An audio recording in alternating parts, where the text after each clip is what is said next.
For over 33 months, Russia has been at war with Ukraine, and today we'll look at the military situation.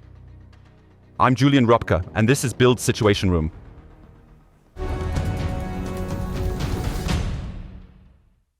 And we start with incredible images from the western Russian region of Kursk. That's where the allegedly up to 12,000 North Korean soldiers who have supposedly been training there for several months are now apparently being deployed for the first time. We see footage that you truly haven't seen before, and it is quite reminiscent of the striking footage from the Korean War way back in the 1950s. We are observing a snowy and vast field located in Kursk.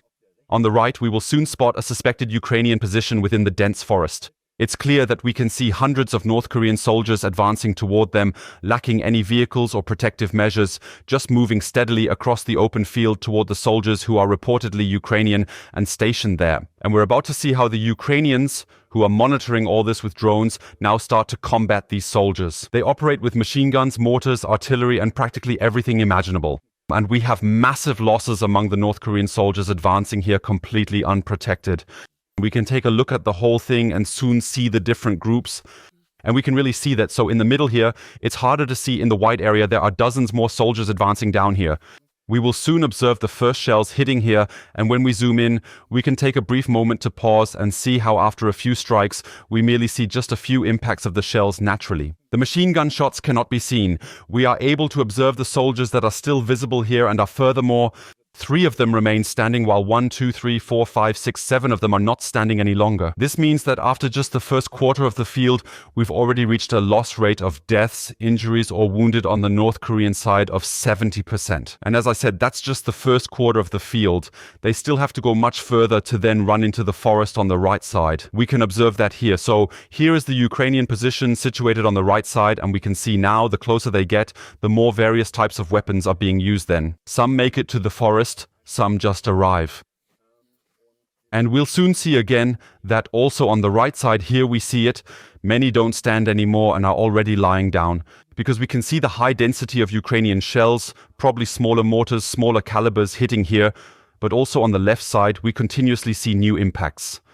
This whole thing, as mentioned, tactics that haven't even been seen from the Russian side, there at least, let's pause for a moment. Again, you can see how that a few individuals are still standing upright, yet most are already lying here and are no longer moving at all.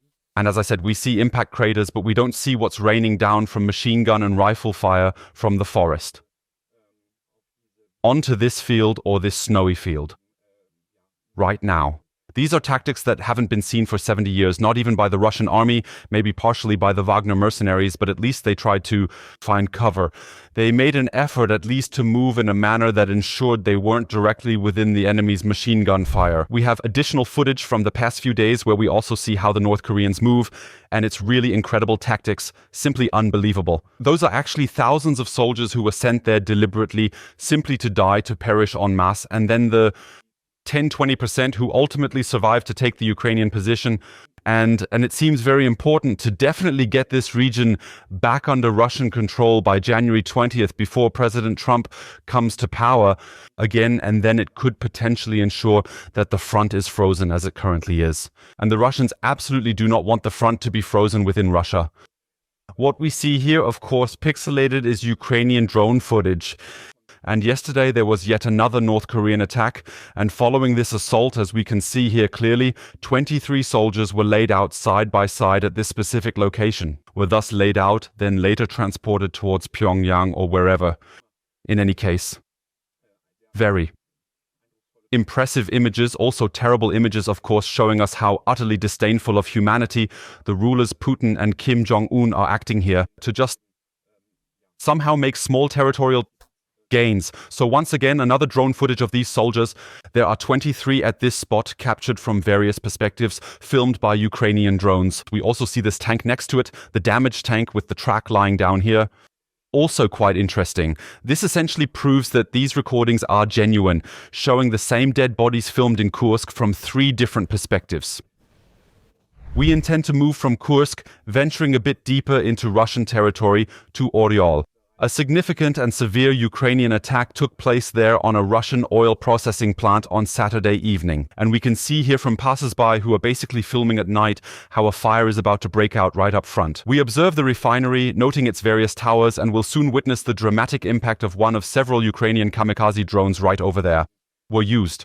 The footage we are seeing now is from yesterday. This means that even 2 days after the attack, this fire is still burning there in Oriol, and so far the Russian authorities have not managed to extinguish it. We intend to delve even further into Russia, currently situated over 1,000 kilometers away from the front in Ukraine. And there are, in my opinion, some truly impressive recordings that once again illustrate which innovative kamikaze drone technology, you might say, Ukraine is strategically deploying. And that's not really classified as a kamikaze drone, but it's actually an ultralight aircraft originally meant for civilian use. We are currently analyzing images originating from Grozny, the capital of the autonomous region called Chechnya, and where the Putin's bloodhound, as he is so nicely called, Ramzan Kadyrov, rules and has also sent his special forces to the Ukraine war. We can see a plane approaching here. It's quite far away. Soon we'll see it much closer. And this aircraft is heading towards the headquarters of the Oman Special Unit located in Chechnya, specifically in Grozny. We now see the impact of the airplane and this massive explosion. And shortly we'll have another eyewitness video that captures the airplane flying by from a very close perspective. And here we already see that doesn't look like a kamikaze drone at all, but rather like an ultralight aircraft, specifically a Ukrainian ultralight aircraft of the A-22 type, Aeroprakt A-22, which has quite obviously been modified here, taking advantage of the impressive 1,000-kilometer range this type of aircraft possesses.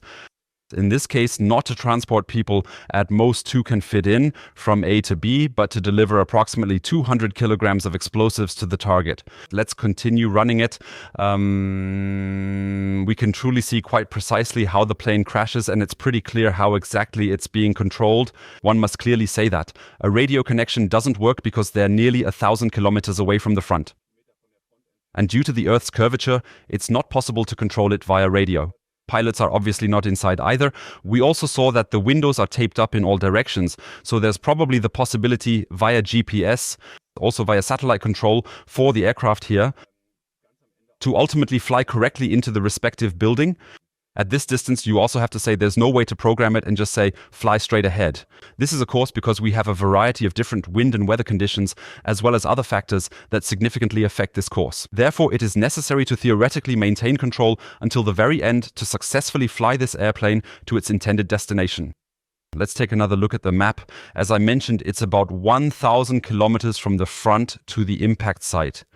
We've taken it from Zaporizhzhia for the time being. It's just one potential starting point. It might have started in Kharkiv, Dnipro, or anywhere in Poltava. But what we've simply chosen now is the shortest route from a somewhat safe position, not too close to the front, to Grozny. And that's just about 1,000 full kilometers in distance. It is certainly quite impressive and truly noteworthy how Ukraine has managed, even in their difficult predicament, such as not receiving the Taurus and various other long-range weapons from the Western countries, instead utilize their domestic potential that they indeed have. There are 2 ultralight aircraft manufacturers in Ukraine that are also very successful in exporting to Europe. These manufacturers seem to have been encouraged and possibly instructed to allocate part of their production activities or adapt older aircraft to meet military requirements, to further advance Ukraine's defense efforts here. Moving from Russia, we turn our attention to Ukraine, eager to understand how the war is unfolding there. And it's important to note, due to Putin's war, there is now also war in Russia, as we have just seen, and not just in the vicinity, not just in Kursk, but also in Oriol, in Chechnya, and countless other places that Ukraine has now managed and is able to directly target and attack. As previously mentioned, we arrive in Ukraine to closely observe the defense attempts against the massive and ongoing Russian missile attacks on the country. Just a few days ago, nearly 100 cruise missiles were launched in a single day or in a single night and morning, fired at Ukraine. And what we're seeing now are attempts to shoot down these cruise missiles. Here we are observing a so-called mobile anti-aircraft defense system unit.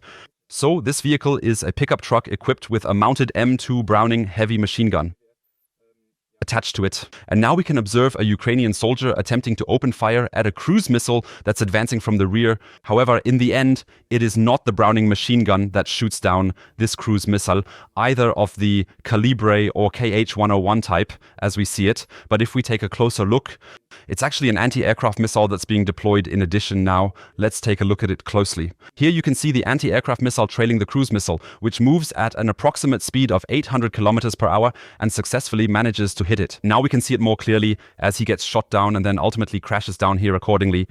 We're now seeing again a zoomed in shot where we can see here comes the rocket, there it is, and now the impact on the cruise missile, stopping it from causing further damage, but instead crashes directly to the ground. And that is, of course, a strategy, also a tactic that Ukraine employs daily, always used whenever they are being attacked. And supposedly, although we cannot verify this ourselves, it is said that between 70 and 80% of the attacking cruise missiles, rockets and drones are indeed being successfully shot down whenever Russia takes such actions. Those surviving 20 to 30% can in fact still manage to cause quite noticeable and significant power outages in various parts of Ukraine. We know that in many regions there's only 2 hours of electricity per day, rotating from city to city. That means one city has power from 10 to 12, the next city from 12 to 2 p.m., and so on and so forth. And this is already a sign that the Russian terror campaign is not naturally against military targets, but against civilian targets, against the power and heat supply for millions of civilians, showing that this terror campaign is currently working relatively successfully in the country. We want to move on to discuss the battlefields of the east, and unfortunately, there are quite a few pieces of bad news for Ukraine on the ground in that region. We start with the city of Kurakhove, which previously had 18,000 residents and has been staunchly and bravely defended for quite a significant amount of time. However, now we can view the latest footage here. This is the municipal building of Kurakhove, where we observe Russian soldiers entering, and the Ukrainian flag can still be seen hanging on the right side at the moment. Tear down and put up their own there, and the whole thing is actually another major setback for Ukraine, because after Vuhledar, a little further south, Kurakhove is the second important larger city. I believe in the city at least 18,000 people reside there, who now fall to the Russian army. And we see here, this is the center, so these are various larger buildings. However, there are no skyscrapers, no residential blocks, but rather these buildings for administrative tasks that need to be done in the center of Kurakhove. Interestingly, I myself was in this square here on the 16th and 17th of September, and it was still relatively safe then. At that time, it was approximately 8 kilometers away from the front line, and we see now that the Russian army has successfully managed to take control of the entire area, claiming it as their own territory and consequently maintaining their authority and influence over it. And what we also see, which is quite interesting, is that these houses don't look so bad and don't look so different from how they did in September. And that means once again that Ukraine quite evidently simply does not have enough of the required manpower to adequately defend these buildings and cities in the manner it manages to do in other places. If we, for example, look at Vovchansk in the Kharkiv region, while the Russian flag has now been raised there, it is such that it is sometimes not even visible anymore. What was once city, what was street, what was house, whatever, but we have complete destruction. That means Ukraine is attempting to defend Kharkiv city by genuinely doing everything possible within its power to protect and secure it. To continues to defend ruins. In Kurakhove, it's different. Now that Russians have entered the city, we can even see a whole flag still up. The whole, which I had seen back then, these blue and yellow flags here in the central square, also the Ukrainian flag. Ukraine didn't even have time to take them down, but they withdrew so quickly at the end when the Russians advanced into the city that it just wasn't possible anymore. And that's quite evident in those regions where Ukraine very clearly, or at least seemingly, does not believe they truly have the actual capability to maintain control, also doesn't genuinely believe that these will be under Ukrainian control in the future in Donetsk, unlike in Kharkiv, that they will retreat there and then say, we will not defend these cities to the last man. We won't just wait around until everything's in ruins. Instead, we'll strategically pull back and watch as the Russian army takes control. Let's take a closer look at the map of Kurakhove, and if we remind ourselves of the developments over the past few months, there was a gradual and deliberate advance from, on one side, coming from the east. In this exact area, as we recall, the Russian army suffered the loss of several hundred armored vehicles over the last few kilometers, stretching between Kurakhove and the adjacent small town. I believe it was Maximilianivka, and at the same time we had this situation down here with a large strip of about 10 small villages of varying sizes, where the Russians advanced in parallel. Everything there has now also fallen to the Russian army. Uspenevka here at this important intersection to the south, towards Vuhledar, now also under Russian control. And that's why we've now shifted the entire squad a bit further to the west. Because next we have Dakhny coming up. It's the last location where there's still a notably strong Ukrainian army presence remaining in this area. And if Dakhne were to fall, this entire region would likely fall into Russian hands. Subsequently, you would actually see the battle for Andrivka taking place, which would then transpire about 10 kilometers further west. And that would already be brutal and dramatic for Ukraine, because then we are really not far from the Zaporizhzhia region, for example, the next oblast. And that would be the second area after Pokrovsk, where the Russian army fought through the entire Donbass, through the entire Donetsk Oblast, and eventually moved on to the neighboring region. When we bring up Pokrovsk, we can just proceed straight there.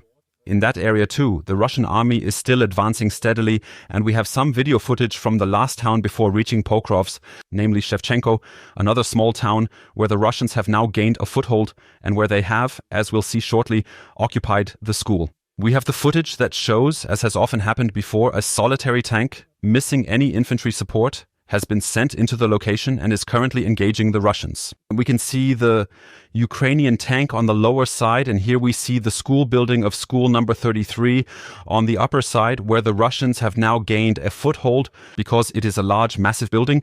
They try to operate from there, aiming to establish it as a command post first before advancing further. And we see once again in Ukraine there is no other choice than to destroy one's own infrastructure after the Russians have occupied it. Now we see another attempt here, this time at least, an armored vehicle from US production dropping off 2, 3, 4 Ukrainian infantrymen. However, these are, as we have seen frequently, search and destroy missions. This entails going in, attempting to inflict damage, trying to eliminate a few Russian soldiers, and then making a quick exit. It's not about reclaiming the city, rather, as we've seen here, the Ukrainian soldiers and up there the Russian positions. During the night, one attempts to launch stealthy attacks, aiming to cause significant damage, such as setting a house on fire, and then all 4 or 5 soldiers strategically make a retreat, who are stationed here, also back in the direction of Pokrovsk. We want to take a look at that on the map and notice that the initial direction of attack by the Russian army was indeed from the east towards Pokrovsk, and that already back in August, if I'm not mistaken. However, at Novochodavka and Chodavka, the front has barely moved, and back then the Russians had attempted a direct assault. But once again, that didn't work out, so they resorted to their old virtues and said, well, what has worked elsewhere? When we attacked a city from only one direction, allowing the Ukrainians to concentrate on one front section, it was quite unsuccessful. However, if we flanked in parallel, if we attacked the city from the north or south, then at some point, as we just experienced at Selidova, we had a breakthrough of the front in this area, and then the opportunity to advance while the main front was still being held. The city actually wouldn't have fallen from there if the Russians hadn't advanced over the flanks. And what we just saw were the recordings from Shevchenko, which, as mentioned, is the last suburb south of Pokrovsk. Pokrovsk, once 65,000 people. We see the Russians aren't just moving towards Pokrovsk, but tactically clever, advancing westward simultaneously. So, the Ukrainians now have to decide, do we defend Pokrovsk directly from the south or from the east, or do we try to cut off the supply routes at the rear part of the city? For instance, right here, these are some of the vital roads leading to Dnipro Oblast, and we are making efforts to prevent that. And now it's basically a decision between the plague and cholera that the Ukrainians have to make. In the end, the Russians will likely continue to move towards Pokrovsk from various sides in the coming weeks. And we can observe here in the southern part, it's merely about 4 kilometers of distance that remains between the former major city, an absolute logistics hub in the region, and the current front at Shevchenko. From Pokrovsk, we want to go a few kilometers further north to the town of Toretsk, another large city, or at least mid-sized, with about 30,000 inhabitants, which the Ukraine still defends, and about which the Ukrainian army has claimed in recent days. She claimed to have recaptured a few Russian positions here and reported successes in the city. However, what we see in footage from the Ukrainian army looks different. Namely, we have here now the central market of Toretsk, which is situated relatively far in the western part of the city and is located at the western extremity of the highly built-up areas. And this market also now appears to be under Russian control, which we can see again by the absence of Ukrainian soldiers on the ground fighting here. Instead, we have Russian soldiers battling in the central market by utilizing various drones actively deployed in this area to take out and neutralize the advancing Russian forces effectively. And we see again, unlike earlier in Kursk, where centuries-old North Koreans suddenly rush in, these are individual Russian soldiers, those are the bright spots moving here. That's really not many. It's maybe in the end, usually for such a marketplace, maybe around 5 or 10 soldiers that are deployed. But unfortunately, Ukraine simply doesn't have those 5 or 10 soldiers to counter this. And that's why the attack is from above. That means grenades are being dropped from the air to fight this individual Russian who has advanced very far, namely to this marketplace here. And in the end, this Russian is also killed. But it doesn't mean that the marketplace is recaptured, only that this one Russian is killed, that new Russians come the next day, and that Ukraine continues to fall back piece by piece. Because they just do not possess enough men to effectively take over and control the areas that have been cleared by the Russians. In situations where there are no longer any Russian soldiers remaining. We also want to look at this on the map and observe that after approximately 6 months of intense and heavy fighting, around 60% of Torets is under the control of Russian forces. We can map out the entire area of Torets again here. So it started around here and continues over here. We can see quite clearly here, this is the entire area now under Russian control. And what we were just looking at was the marketplace. And that place is already situated quite far to the west here. This implies that there's now a Russian presence there and seemingly no Ukrainian presence remains at all. We want to move a bit further south and take a look at some tactical attacks by the Ukrainians in the Zaporizhzhia region. And in that specific area, Ukrainian forces successfully carried out a precise attack on a train, which was quite clearly transporting a significant amount of vital fuel supplies. This attack reportedly occurred here under varied circumstances. On the one hand, I'll attempt to indicate it here. The train that is parked in this spot, all those train cars over there, are reportedly supposed to be completely filled with oil. And what we see here in the middle, the little green dot, is the targeting reticle of a Switchblade 600 drone from the USA, which is now being used here. In the beginning, a bomb was supposedly detonated on the tracks, which ultimately caused the train to come to a stop. Subsequently, the various fuel-filled wagons were systematically targeted one after the other, as we're viewing here again from a different angle, ultimately causing several serious fires to break out along the length of this train. And we allegedly see here, according to Ukrainian reports, that a large portion of the fuel on board has burned. Why is that so important for us to consider? The bridge to Crimea is still firmly standing, meaning the Kerch Bridge, so it's still present. Theoretically, the Russians could use it, but for a variety of reasons like bad weather and simply the fear of being attacked there, that a cruise missile might eventually hit. Currently, the Russians strategically use the land route through occupied areas in Donetsk and Zaporizhzhia to keep supplying Crimea and the Kherson region, which they continue controlling despite ongoing challenges, to effectively supply the southern parts of the country. This is why Ukraine is increasingly initiating attacks on the land-based supply routes. One last video we want to watch shows that the Russian army, even when they're sitting alongside these human waves from North Koreans, even if in some parts, we recently observed it in Torek, where individual soldiers are making attempts to capture new streets. However, they are still powerfully equipped with a substantial amount of tanks and a variety of armored vehicles to conduct all these operations simultaneously, which we just showcased, to also continue mechanized attacks. We are observing this currently in Siversk, an eastern Ukrainian town, where the Russians are especially eager and keen to invade. And here we observe 1, 2, 3, 4 armored vehicles in motion, and quite interestingly, as we can clearly see here, they are also maneuvering past all the wreckage of previously destroyed Russian tanks. But that seems to bother the Russians very little. Here too, we will soon see how Ukraine is trying to defend this, and quite successfully, namely with kamikaze drones. That worked very well here. Here we see it from different perspectives. That of the 4 vehicles we just saw, one after the other actually gets destroyed. That is 1, 2, 3, and 4. Only a single one is still moving here at the moment, and it ultimately also gets destroyed by mines as well as drones attacking it. This is the very last one. We see it here once more. Let's briefly pause again. Here we see it again, so all the others here, now all 3 turned off, cannot move any further, and only the one who has already touched a mine is now being attacked here until he also comes to a stop. Now, we're about to see here the last one of the 4 is finally taken out. And then there are things we need to pixelate again, of course, like always. After Ukraine destroyed the 4 armored vehicles with about 40 infantrymen on them, she systematically takes out each individual infantryman one by one who had been deployed as they desperately search for cover and kills almost all of them. And this clearly demonstrates once more that these large-scale Russian assaults simply do not cease to happen.